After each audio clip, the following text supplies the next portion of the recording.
ഇതാ വരുന്നു കള്ള അലക്സാറ്. 7 കൊല ചെയ്തിട്ട് പാവത്തിനെ പോലെ നിൽക്കുന്നുണ്ടില്ലേ? ഇവിടെ എല്ലാവരും പറഞ്ഞേ സാറ് വരില്ല എന്നായിരുന്നു, പക്ഷെ എനിക്ക് ഉറപ്പായിരുന്നു സാറ് വരുമെന്ന്.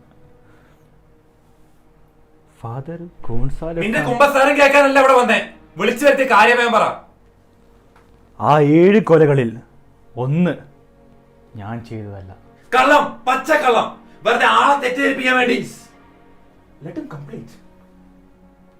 പറയൂ, ആരായിരുന്നു ആ 7-ാമൻ? നാദാമംഗലത്തെ 2ാമത്തെ ആൾ മാണിക്കുഞ്ഞ്.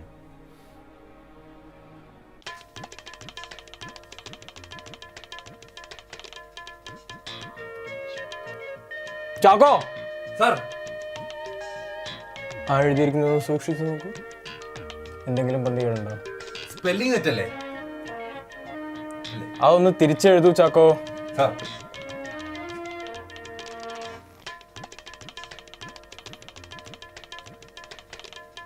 ഓസി. മാണിക്കുഞ്ഞിന്റെ മരിച്ചുപോയ മരുമകളുടെ പേരെന്താണ്? അത് മോസിയല്ലേ? ഓസിയല്ല? അല്ല. ഉറപ്പാ സാർ. എന്നാ ചാക്കോ അതൊന്ന് മറിച്ചൊന്ന് എഴുതി നോക്കൂ.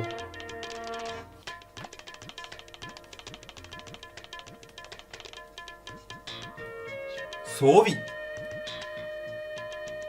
അല്ല ചാക്കോ, നമുക്കതൊന്ന് വേണ്ട സാർ, വേണ്ട. സാർ ഇനി എന്നെ കൊണ്ട് ഒരു 100-200 പ്രാവശ്യം എഴുതിപ്പിക്കും. സാറ് എന്നെ എഴുതിയാൽ മതി, ഞാൻ ഈ പണി നിർത്തുക.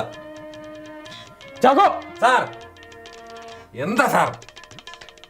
ആയ കാലത്ത് പള്ളിക്കൂടത്തിൽ പോയി കണക്ക് പഠിക്കാത്തതിന്റെ പ്രശ്നം. താൻ എത്ര പ്രാവശ്യം എഴുതണം എന്നാണോ പറഞ്ഞത്? 200 പ്രാവശ്യം. 3 പ്രാവശ്യം ഓൾറെഡി എഴുതി. ബാക്കി 97 പ്രാവശ്യം സാർ എഴുതുമോ? ഇനി 21 പ്രാവശ്യം എഴുതിയാൽ മതി. സാറിന് എങ്ങനെ അറിയാം? അപ്പൊ ഈ അയ്യർ സാറിന് എവിടെന്നാ 21 കിട്ടിയത്? എന്തായിരുന്നു നമ്മുടെ മുന്നിലുണ്ടായ പ്രശ്നം? ഈശോ അല്ലെങ്കിൽ ഈശോ, ഈ ഈശോനെ എന്താ അയ്യർ സാർ ആവശ്യപ്പെട്ടത്?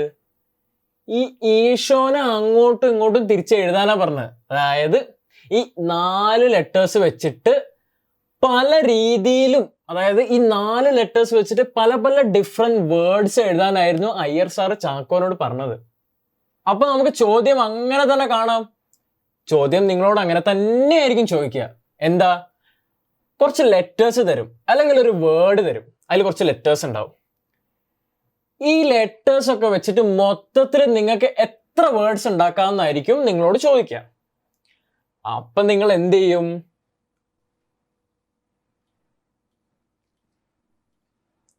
ഇവിടെ നമുക്ക് 4 ലെറ്റർ ഉള്ളത് അല്ലേ? 4 ലെറ്റർ ഉണ്ട്. ഈ 4 ലെറ്റർ വെച്ചിട്ട് എത്ര ഡിഫറെന്റ് വേർഡ്സ് പറ്റും എന്നാണ് ചോദ്യം. എത്ര ഡിഫറെന്റ് വേർഡ്സ് പറ്റും നമുക്കൊന്ന് നോക്കാം. ആദ്യത്തെ പൊസിഷൻ, അതായത് 4 ലെറ്റർ വേർഡ് ആണല്ലോ ചോദിച്ചിരിക്കുന്നത്. 4 ലെറ്റേഴ്സ് വെച്ചിട്ട് എത്ര 4 ലെറ്റർ വേർഡ് പറ്റുന്നു. അപ്പൊ ഈ 4 ലെറ്റർ വേർഡിന്റെ ആദ്യത്തെ പൊസിഷനിൽ നമുക്ക് ഈ 4 പേരും പറ്റും അല്ലേ? ഈ ആദ്യത്തെ പൊസിഷനിൽ ഈ 4 പേരും പറ്റും. അതിൽ ചോദ്യോത്തരമൊന്നുമില്ല, ആർക്ക് വേണമെങ്കിലും ഇവിടെ വരാം.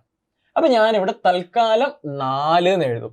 ഈ എഴുതിയത് എന്താന്ന് വെച്ചാൽ ഈ ഒരു പെർട്ടിക്കുലർ പൊസിഷനിൽ എത്ര പേരെ പറ്റും അതാണ് ഞാൻ ഇവിടെ എഴുതി വെച്ചിരിക്കുന്നത്. അപ്പൊ ഈ പൊസിഷനിൽ 4 പേരെ പറ്റും. അടുത്ത പൊസിഷൻ നോക്കാം. ഈ അടുത്ത പൊസിഷനിൽ 4 പേരെയും പറ്റുമോ? ഇല്ല. എന്താ കാരണം? വളരെ സിമ്പിളാ. എന്താ കാരണം? ഇവിടെ ഓൾറെഡി ഒരാളെ വെച്ചില്ലേ? ഇതിനകത്ത് അയ്യോ എസ്ഒ ഓ ഡബ്ല്യു ആരെയോ ഒരാളെ ഓൾറെഡി ഇവിടെ വെച്ച് കഴിഞ്ഞു. അങ്ങനെ ഓൾറെഡി വെച്ചത് കൊണ്ട് ഈ അടുത്ത പൊസിഷനിൽ 4 പേരെയും പറ്റൂല. കാരണം നമ്മൾ റിപ്പീറ്റേഷൻ സമ്മതിക്കുന്നില്ലല്ലോ. ഈ 4 ലെറ്റർ വെച്ചിട്ട് എത്ര വേർഡ്സ് പറ്റുന്ന ചോദിക്കുന്നത്. ഇവിടെ ഓൾറെഡി ഇതിൽ ഏതോ ഒരാളെ വെച്ചു. അപ്പൊ അടുത്ത സ്പേസില് ആ വെച്ച ആളെ പറ്റില്ല, പക്ഷെ ബാക്കി 3 ആളും പറ്റും അല്ലെ? വെച്ച ആളെ പറ്റില്ല, പക്ഷെ ബാക്കി 3 ആളെയും പറ്റും. അതുകൊണ്ട് ഇവിടെ 3 എന്ന് എഴുതുന്നു. അപ്പൊ ഈ എഴുതിയ നമ്പേഴ്സ് എന്താ? ഓരോ സ്പേസിലും കാൻഡിഡേറ്റ്സ് ആയിട്ട് ഏതൊക്കെ ലെറ്റേഴ്സ് പറ്റും. ആദ്യത്തെ സ്പേസിൽ 4 പേരെയും പറ്റുമായിരുന്നു, ഒരു കുഴപ്പമില്ല. രണ്ടാമത്തെ സ്പേസിൽ 3 പേരെ പറ്റൂ. കാരണം എന്താ, ഓൾറെഡി ഏതോ ഒരുത്തനെ ആദ്യത്തെ സ്ഥലത്ത് കൊണ്ടുപോയി വെച്ചു. അതുപോലെ തന്നെ ഈ സ്പേസിൽ, അതായത് മൂന്നാമത്തെ സ്പേസിൽ എത്ര പേര് പറ്റും? വളരെ സിമ്പിളാണ്. ആദ്യത്തേൽ ഒരുത്തൻ, രണ്ടാമത്തേൽ വേറൊരുത്തൻ, അപ്പൊ മൂന്നാമത്തേലോ? വളരെ സിമ്പിളാണ്. ഇനി 2 പേരിലേ ബാക്കിയുള്ളൂ. 2 പേരെ ഓൾറെഡി നമ്മൾ വെച്ചു അല്ലേ? അതുകൊണ്ട് മൂന്നാമത്തെ സ്പേസിൽ ഇനി 2 പേരെ ബാക്കിയുള്ളൂ. ആ 2 ഞാനിവിടെ എഴുതി. അപ്പൊ പിന്നെ അവസാനത്തെ സ്പേസിൽ ഞാൻ പ്രത്യേകിച്ച് ഒച്ചിടണോ? അപ്പൊ ഇതൊക്കെയാണ് ഒരു ഒരു ഒരു കാൻഡിഡേറ്റ്സ് പോലെ നമ്മൾ എഴുതി വെച്ചു അല്ലെ? ഇനി എന്തിനാ ഇത് എഴുതി വെച്ചത്? നമ്മൾ കഴിഞ്ഞ വീഡിയോയിൽ കണ്ടു. എന്താ? Principles of counting. അതന്നെ. അതായത് ഇവിടെ പ്രിൻസിപ്പിൾസ് ഓഫ് കൗണ്ടിങ് നമ്മൾ ഉപയോഗിക്കാൻ പോവാണ്. ശ്രദ്ധിച്ചു കേട്ടോണം. ആദ്യത്തെ സ്പേസിൽ 4 ആളെ പറ്റുമായിരുന്നു, രണ്ടാമത്തെ സ്പേസിൽ 3 ആളെ പറ്റുമായിരുന്നു. അപ്പൊ 3 ഷർട്ടും 2 പാന്റും വെച്ചിട്ട് നമുക്ക് എത്ര രീതിയിൽ ഇടാം നമ്മൾ കണ്ടു. എന്തായിരുന്നു? 3 × 2 അല്ലേ? ഇത് നമ്മൾ ഓൾറെഡി കണ്ടു. ഇതായിരുന്നു പ്രിൻസിപ്പിൾസ് ഓഫ് കൗണ്ടിങ്. അതേ ലോജിക്ക് തന്നെ ഇവിടെ, അതേ ചോദ്യം തന്നെയാണ് ഇതും. ആദ്യത്തേതിൽ 4 പേരെ പറ്റും, രണ്ടാമത്തേൽ 3 പേരെ പറ്റും. മൊത്തത്തിൽ അപ്പൊ എത്ര പറ്റും? മൊത്തത്തിൽ എത്ര കോമ്പിനേഷൻ ഉണ്ടാവും? 4 × 3. കഴിഞ്ഞ എക്സാമ്പിളിലെ പാന്റും ഷർട്ടും പോലെ ആലോചിച്ചാൽ മതി. ഇതില് 4 ഷർട്ട് ഉണ്ടായിരുന്നു, ഇവിടെ 3 പാന്റ് ഉണ്ടായിരുന്നു. അപ്പൊ മൊത്തത്തിൽ എത്ര രീതിയിൽ എനിക്ക് ഡ്രസ് ചെയ്യാം? 12. അതേ ലോജിക്ക് തന്നെ. അപ്പൊ ഇവിടെ 12 ആയി. ഇനി അതേപോലെ തന്നെ അടുത്തെടുത്തും, അതായത് 12 രീതിയിൽ 2 ലെറ്റേഴ്സ് നമുക്ക് കൊണ്ടുവരാം. ഇനി മൂന്നാമത്തെ ലെറ്ററിനോ? അതേപോലെ തന്നെ ഇൻറ്റു. റീസൺ എന്താ?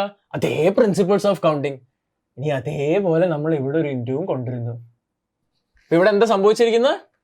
ഒരു പെർട്ടിക്കുലർ, നമ്മൾ ഈ ഒരു ഡയഗ്രാം ഒക്കെ കണ്ടിരുന്നു. എന്തായിരുന്നു? ഒരു പെർട്ടിക്കുലർ ലെറ്റർ. അപ്പൊ ഞാൻ ഐ ചൂസ് ചെയ്ത് കഴിഞ്ഞാൽ എനിക്ക് എസ് വരാം, ഒ വരാം, ഡബ്ല്യു വരാം. അതേപോലെ എസിനോ ഇതേപോലെ ഓരോന്ന് വരാം അല്ലേ? ഇനി ഇതേപോലെ ഇവിടെ ഐ വരണം എന്നില്ലായിരുന്നു. ഇവിടെ ഇങ്ങനെ 4 ലെറ്റേഴ്സ് വരാം. അതുകൊണ്ടായിരുന്നു ഇത് മൾട്ടിപ്ലൈ ആവുന്നത്. ഇതൊക്കെ നമ്മൾ കണ്ടിരുന്നു. ഞാൻ ജസ്റ്റ് നിങ്ങൾക്ക് ആ ഒരു കണക്ഷന് വേണ്ടി ഞാൻ പറഞ്ഞു എന്നേ ഉള്ളൂ. അപ്പൊ ഈ പരിപാടിയെ നമ്മൾ അറേഞ്ച്മെന്റ് എന്ന് വിളിക്കും. ഇനി ഇതിനെ നമുക്ക് പെർമ്യൂട്ടേഷൻ എന്നും വേണമെങ്കിൽ വിളിക്കാം. ശരിയാണ്, ഇതൊരു പെർമ്യൂട്ടേഷൻ ആണ്. പക്ഷെ പെർമ്യൂട്ടേഷന് നമ്മൾ വിശദമായിട്ട് ഇത് കഴിഞ്ഞിട്ടുള്ള ഒരു വീഡിയോയിൽ പരിചയപ്പെടാം. അതുകൊണ്ട് ഇപ്പൊ തൽക്കാലം നമുക്ക് അറേഞ്ച്മെന്റ് എന്ന് തന്നെ വിളിക്കാം. അതായത് ഇതൊരു വേർഡ് അറേഞ്ച്മെന്റ് ആണ്, അല്ലെങ്കിൽ ഒബ്ജക്ട്സിനെ അറേഞ്ച് ചെയ്യാണ് ചോദിച്ചിരിക്കുന്നത്. 4 ലെറ്റർ ഉണ്ടായിരുന്നു. ഈ 4 ലെറ്ററിനെ എന്തൊക്കെ രീതിയിൽ അറേഞ്ച് ചെയ്യാം നമ്മൾ കണ്ടു. ഇതിങ്ങനെ വെറുതെ കണക്കൂട്ടാതെ വെച്ചാൽ എനിക്ക് എന്തോ പോലെ തോന്നും. എത്രയത്? 4, 3, 2, 24. വെറുതെ. അപ്പൊ അതവിടെ വെച്ചല്ലോ. ഇനി ഈ അറേഞ്ച്മെന്റിൽ തന്നെ നമുക്ക് ഒരു സ്റ്റെപ്പ് കൂടി നോക്കാം. അതായത് നിങ്ങൾക്ക് പരീക്ഷയ്ക്ക് ഇതേപോലെ ഈശോ എന്നൊന്നും ചോദിക്കില്ല. പരീക്ഷയ്ക്ക് ഇച്ചിരി കൂടിയ സാധനങ്ങളാണ് ചോദിക്കുക. അപ്പൊ എന്താണ് ആ കൂടിയ സാധനം? അതൊന്ന് നോക്കാം. Exam winner. Crack your exams with Exam Winner and be